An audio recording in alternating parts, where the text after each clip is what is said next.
Hello everybody, welcome to the Signal Box today. Thank you very much for joining me and thank you for watching today. Don't forget to hit the like and subscribe buttons and we'll crack on with today's video. So, a couple of things I'm pleased to report in today's video, giving you a little update on some things today. I set the layout up as today being Monday. It's half-term week in the UK. Well, it certainly is for my little girl, because she goes to an independent school and their term dates are much different to the mainstream schools, which means she's got a cracking 2 weeks off. Unfortunately, she's not very well. So, sod's law. Anyway, I set the railway up today because I didn't have time over the weekend, but here we go today with a couple of things I got on with. So, something that was bothering me was one of the yard lights was out over here, and it's that one there next to the ash plant. On those three there, if you look on the far right, the M1 there next to the ash tower, that one wasn't working. And I checked the wiring underneath the baseboard. I spent hours and hours going through each wire, making sure everything was working. And everything electrically underneath the baseboard was 100%. So I couldn't figure out. So I thought, oh, maybe it's, 1 in 1,000th case of you get a bulb that basically just blows and doesn't work. So I thought, okay, consolation is I'll leave it out and then I will either replace it at some stage. And a bit annoying really, because you can't buy them in singles. They only come in minimum packs of 5 or 10s, I think. There's this lot I bought here. So I was thinking, okay, down the line I'm going to have to replace it. And then this morning I thought, okay, let me just try something. And I gently just twiddled the actual bulb on top, and what happened was, I think where it got knocked, there was a slight loose connection. Anyway, as you can see, it's eliminated now, which proves the point. These things are incredibly fragile, so they're not designed to be knocked or handled. Once they're in, and you've got to be obviously careful with them. They are quite sturdy, but obviously they're quite a fine scale thing. So this goes to show these little fine lights here, that they are incredibly fine scale when it comes to the wiring through the top of the lampshade there into the stem of it. And it's quite a fiddly thing, or very what should I say, delicate thing is the word I'm looking for. But anyway, I'm really pleased I've got those, or that one there, back online as it were, and working. So I spent a couple of hours this morning fixing that. Well, it wasn't a couple of hours fix, it was just 10 seconds to be honest. Just touched it and it came on. So I've put a little bit of super glue weld around the top so it never moves again, and obviously be mindful of just being careful. I think it got knocked when something fell off my shelf, to be honest with you, in storage, and it just gently knocked it. But hey ho, one of the things that unfortunately having a baseboard that you've got to take down every single time. But anyway, moving on, I've been doing a little bit of scenic work over here.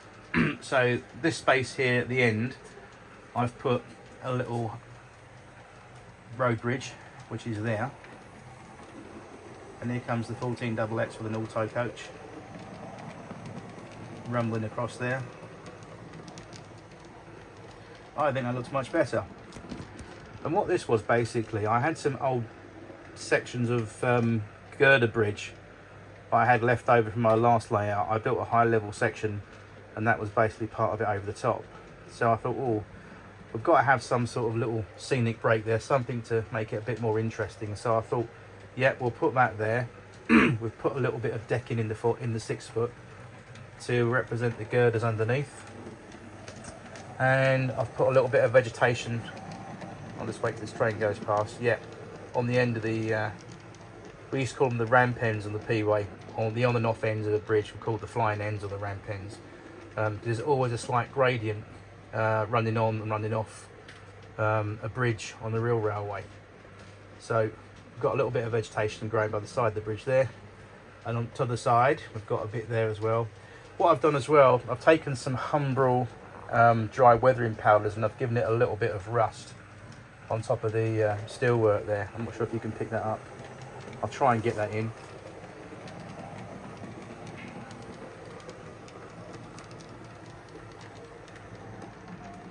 I've just highlighted it there, as you can see. You might be able to see that on your camera at home or on your screen or device, wherever you're watching it from, but I've given it a little tiny bit of rust there.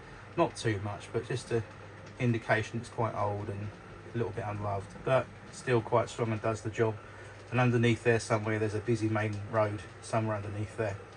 I've also put another little bit over here. If we just move this bus out of the way, I'll show you. We've put that bit there, which I think looks quite nice. Just really something to tidy that little corner up a little bit, to give it a little bit of character. And that bus hides that unsightly baseball screw there. But yeah, something to sort of look at eye level as well, and gives it a little bit more interest. Okay, so really, let's start running some trains. So obviously we've got the 14XX trundling round with the auto coach quite nicely there, making its way round the railway today. That class 29 just hanging around there. Got nothing on shed at the moment, as you saw previously. Shed's empty today, so that will all change in a minute. Life going on the railway. Kids are off to school. There's no half term in my railway. The little buggers will go to school out of mum and dad's way.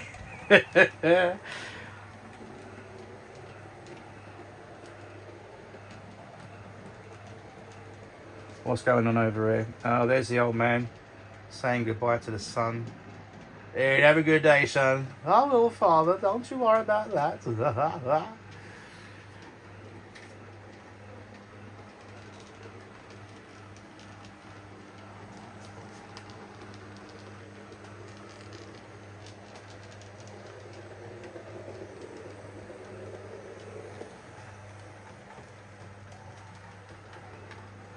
Right, we'll run some trains in a minute as well, some more trains. But before we go to the next shop, I'll just tell you a little story about this little chappy here. This little blue model Ford A van here. It's an interesting vehicle. Believe it or not, I'll just pick it up and show you. It's a bit of a sentimental one, this one, because this vehicle here, hang on, I'll put it down on the table, it's easier so we can actually have a look rather than my hand wobbling about.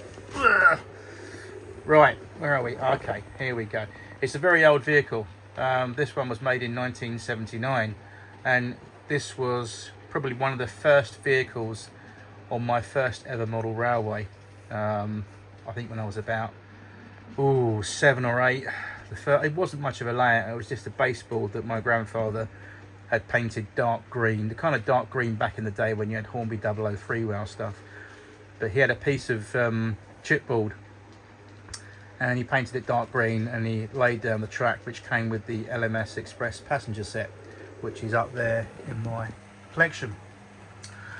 Anyway, a lady that lived on the landing above us in the block of flats at the time, she worked for Lesney's Matchbox, which was in Hackney Wick in East London, and she gave me 2 carrier bags full of cars directly from the factory. And you imagine I was so happy as a kid to have a load of cars brand new, spanking brand new. They weren't in the box, but they just obviously were in a carrier bag, and this was in amongst one of them was this lovely little Model A Ford truck. Champion Spark Plug, that's the name of the company on the side there. It's always been on there. It's the original labelling, and then as you can see the paint job is in pretty decent condition for a toy car that age. I think a few years ago I did get some silver paint and repaint the radiator grills, the headlamps and the front bumper on there a little bit to spruce it up a bit. But underneath here somewhere, there we go, Matchbox, made in England. It does say 1978 I think, no 79, I'm not sure. Let me zoom in with the camera. Let's try again, shall we? Okay, I'm not sure if it will pick that up. I think it says 1979 on the bottom there anyway, who cares. It's, yeah, about 1979. So I found this the other day in my cupboard, so I thought this would go on the railway, and that's exactly where it's going to live. So that's exactly, I think, where I'm going to put it for the time being, in the little car park next to the post office cum general store. Okay, let's move on and let's run some more trains.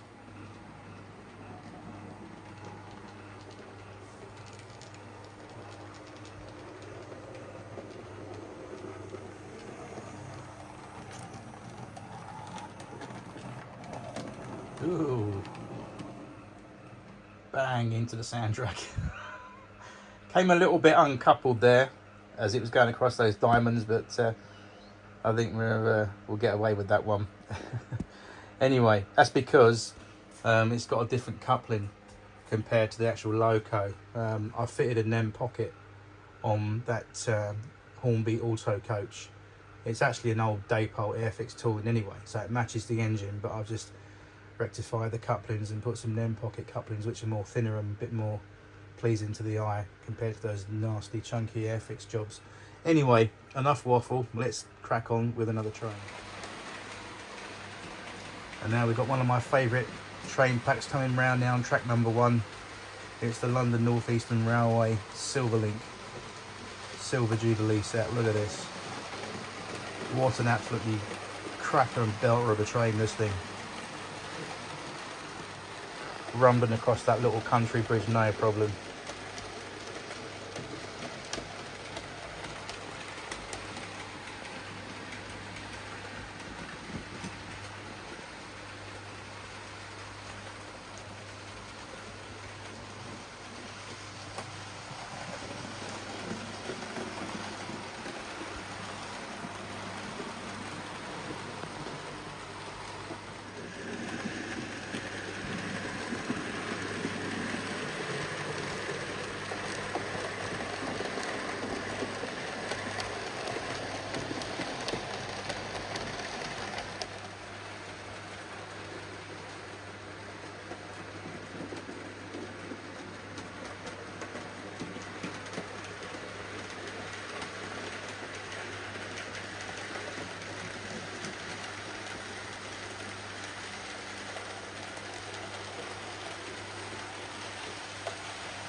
Okay, on track number 1 we've got the G2A Super D, pulling the rake of unfitted vans.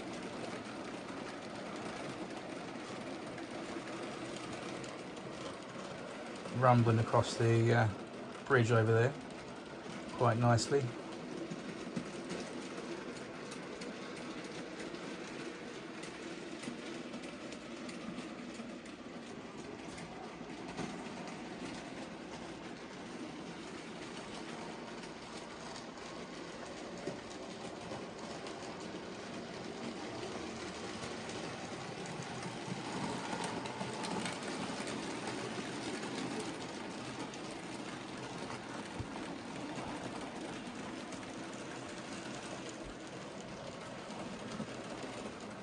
So that train obviously would be classed as an express freight.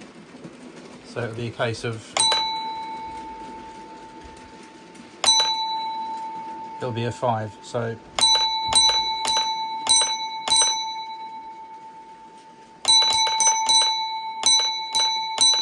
line clear to the home signal.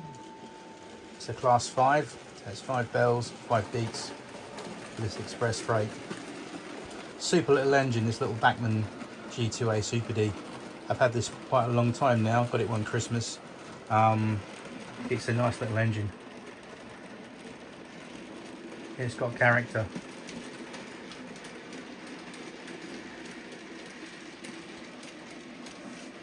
making quite light work of these vans as it comes round the railway this afternoon.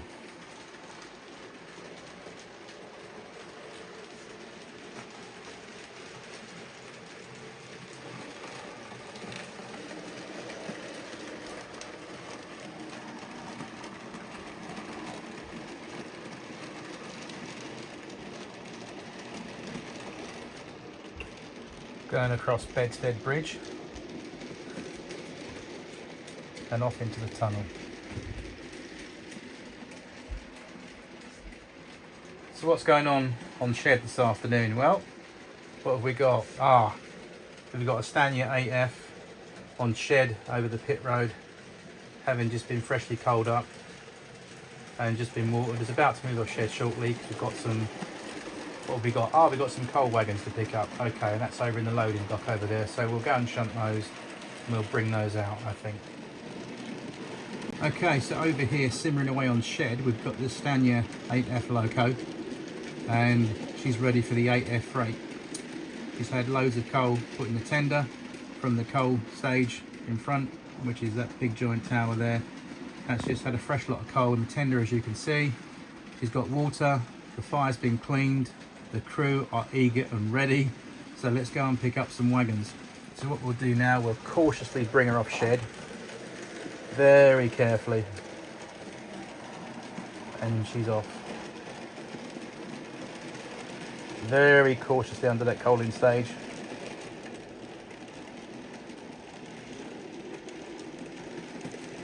Past the ash plant, past the booking on point.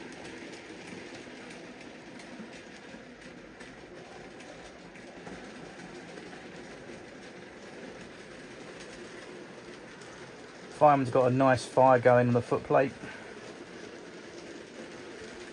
Just bringing her just shy of the crossing. Stop there. And then just off camera, I'll reset the points behind her and go and pick up the wagons. Quick toot on the whistle.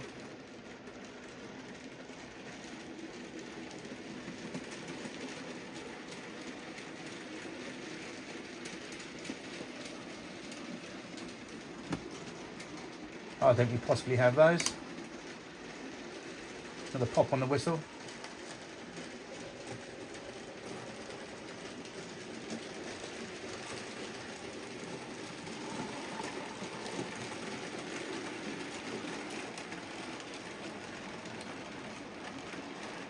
And we'll just go up to the outlet signal.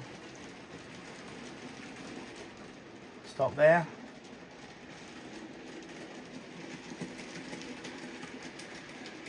Signals come off, pop on the whistle, and away she went.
Okay folks, it's almost time to say farewell, and thanks for watching the video today.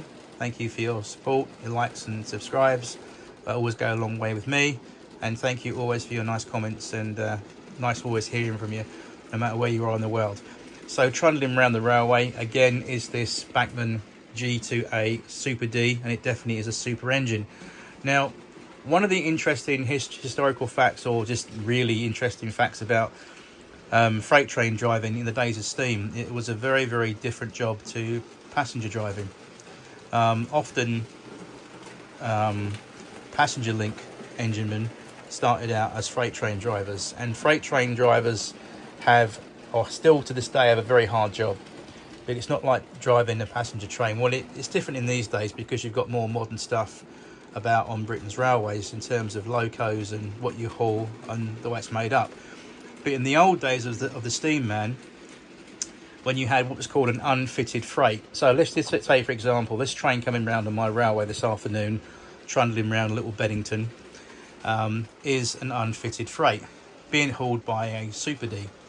Now, the only brake on this train, apart from the loco brake, the brake on the tender, is all the way at the back of the train with the guard and his brake van with his wheel. Now, he isn't really going to do much if the rails are very slippery, it's autumn and there's lots of leaves about, and more importantly there's snow and ice on the rail, maybe, we don't know that. But all that weight of that train is now currently sitting on the lead loco. So a freight train driver always has to have what is known as, or what was known as, a bit in hand. In other words, manage the speed of your train, always have a little bit of brake available in hand, because the slowest collisions, believe it or not, in terms of freight train driving, back in those days, even the slowest collisions could be disastrous. And it was often like the same thing as, for example, a ship's captain in charge of a big ship that had been allowed to come into the dock too fast, and you're trying to kill that momentum, and there's nothing you can do about it because you hadn't allowed enough time to stop. That's exactly the nightmare that some of the enginemen faced as freight train drivers back in the days of steam, not being able to stop their train because their train was travelling too fast, and the type of engine required a certain handling in terms of freight train working. Some engines were very notorious at having basically crap brakes. Some engines braked pretty good. If it was a fitted train, then you'd stop pretty reasonably well. But if it was unfitted, all the work was on the engine. Where if it was fitted, which means the train is fitted through each wagon with a series of what's known as vacuum pipes, that creates steam, obviously, and pressure for the brakes on the axles to come on and off. But if it's unfitted, then we got obviously a very different kettle of fish. And to me, the most skilled art engineman was always the unfitted freight train driver. They were just legendary, masters of their work. If you can imagine a heavy train like this and it was unfitted, as I said, and there was three ways of stopping it. There was the loco brake, the tender brake, and the chappie on the back who was holding on for dear life and hoping that he'd turn his wheel like mad and have some sort of effect. But obviously, if you were having a high-speed collision, obviously you were an idiot in the first place. You shouldn't be doing it at high speed. But obviously, being a freight train driver, it required you to have lots of knowledge in terms of the engine you were driving, where you were driving it, the type of train you were hauling, and the type of loco that was operating. And you always had a bit in hand. Like I said, it's a bit like a big ship coming into a dock too fast because the captain hasn't allowed enough time to bring the ship safely to a walking pace and to a stop. Exactly the same with freight trains. It's a bit different now because obviously all the trains that are fitted on Britain's railways today are all modern. Now have lots of different types of braking systems. But back in the days of steam, which is what my model railway is primarily based on, you would have had unfitted and fitted freight trains, this one being unfitted. So there you go, another piece of useless information for you out there.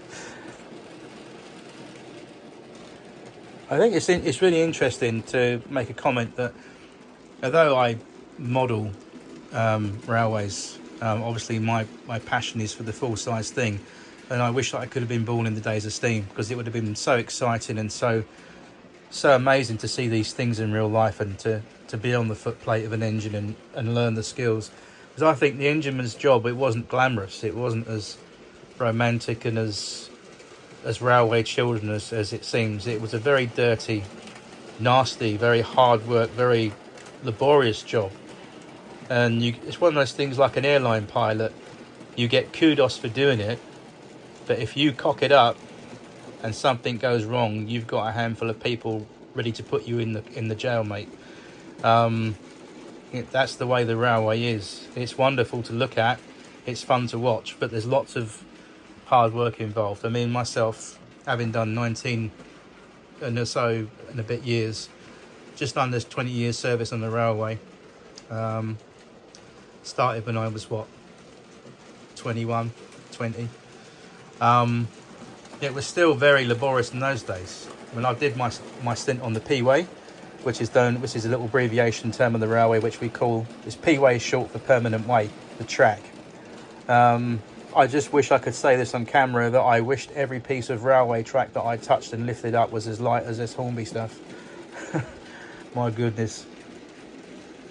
There was an old saying on the railway, which I think is still today, some of the old guys use it, but I was always brought up on the railway when I started my career as a young man, that the lightest thing you will ever pick up on the railway is your wage packet. And that's bloody true. It was in those days. If you really want to take home a really cracking wage, you had to stick in loads of overtime and Sundays and 12 hours, that sort of thing. 12 hours up in the signal box and all that malarkey, doing split turns. But sadly, you know, it's one of those things that a lot of people get very disillusioned about. I mean, we can play trains as we're doing here.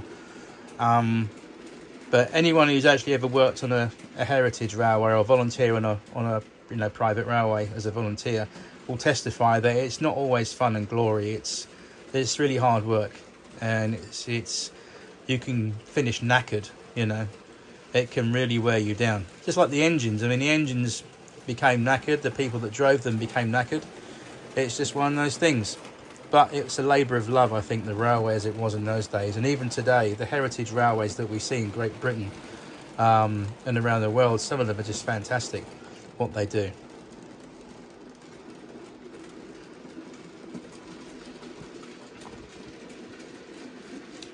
So I know what a piece of railway line, how heavy it is. I know what it's like to change sleepers and rail and all these bits and pieces that you see here.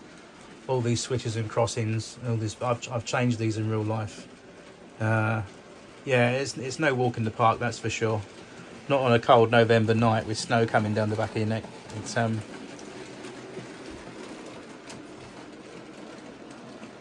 I'm sure it was no different in the steam days. Certainly, it was harder, because in the steam days you never had machinery. Well, we had machinery when I was on Network Rail. I started out on BR, then it was Network Rail. Railtrack, then Network Rail. We had some machinery for the basic tasks, but most of it was still manual. But in those days, in the days of steam, it was all by hand. It was all the relaying gangs done it all by hand, and it, to an extent, that Victorian navvy sort of culture still remains today on the railway. No matter where you go, that culture still exists to some extent. It's interesting, but like I said, back-breaking work. So I think I'd rather, at my age now, play with this stuff. It's much more easy to pick up.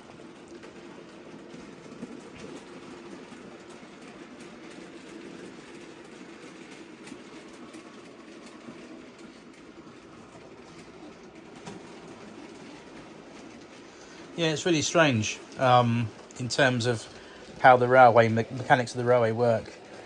Psychologically. For example, let's just say this freight train driver here, who was just driving this unfitted freight, as we just mentioned, he's going about his business, taking his train along there, and something happened. If there's an inquiry, the first thing they'll look at is you'll have a panel of men, a lot of managers, and they'll pick everything apart in what you did. It might be that your train was safe, but that you caused another train to be in danger. And then they'll look into the relationships you have at home, like with your wife or with your family, any political problems, any mental problems. All these sort of things come into mind when there's an inquiry on the railway about anything. Whether it's driving a freight train or it's anything on the railway in terms of health and safety or safety critical, they ask you that.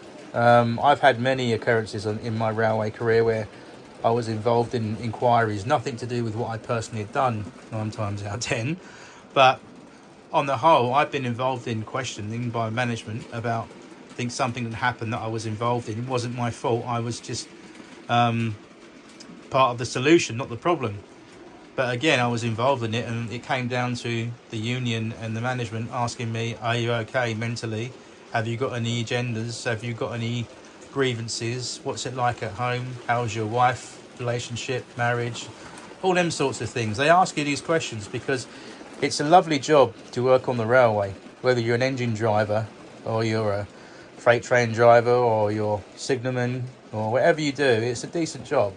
But if you get it wrong and something goes wrong and they can prove that it was your fault, that you caused it or partly caused it, you're looking at charges of manslaughter. It's prison. It's quite frightening.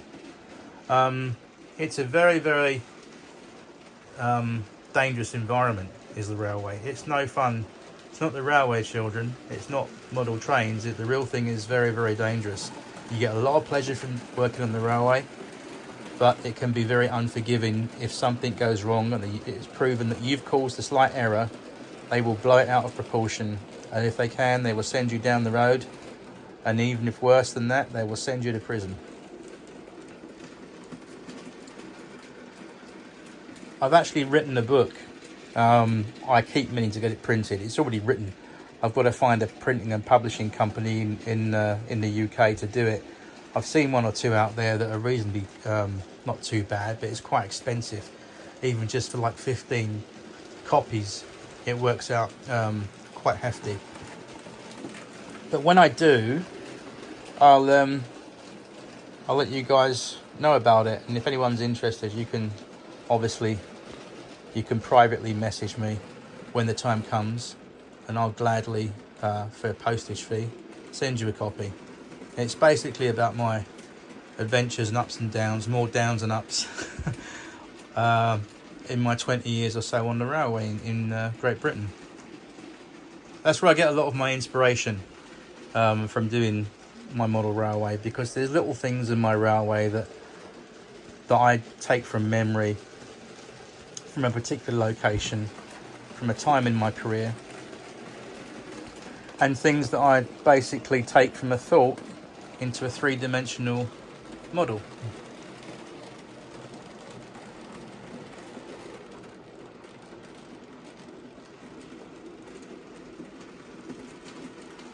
Anyway, folks, that's me. I know I've waffled on a lot, but thanks very much for listening today. Thank you very much for watching. Hope you've enjoyed the video today. I'll be back again with another video soon. And I do hope you've enjoyed the trains today. I've tried to throw in a mixture of both passenger and predominantly freight. So I hope that you've enjoyed watching. Anyway, I'll leave you with these things now, and I'll see you again in another episode of The Signal Box. Don't forget to like and subscribe, and take care.